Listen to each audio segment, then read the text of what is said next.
Here, ons glo nog steeds. Here, ons glo nog steeds.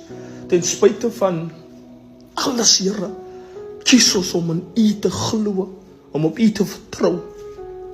Ten spyte van alles in ons, wat vir ons sê is verby, wat vir ons sê ons gaan dit nie maak nie, wat vir ons sê dit is onmoontlik, kies ons om op U te vertrou. Here, ons kies om op iemand te glo wat ons nog nooit gesien het nie, wat ons nog nooit fisies aangeraak het nie, maar ons kies, my God, om elke woord te glo wat geskryf is in die woord. Here, ons kies, ons vertroue volkome op U te sit, ten spyte van die feit dat soms lyk ons en voel ons soos dwaase, soos mense wat glo in iemand wat in die lig woon, maar Here, ons glo, my God, ons glo in U, my Vader. Here, ons glo, ons het vertroue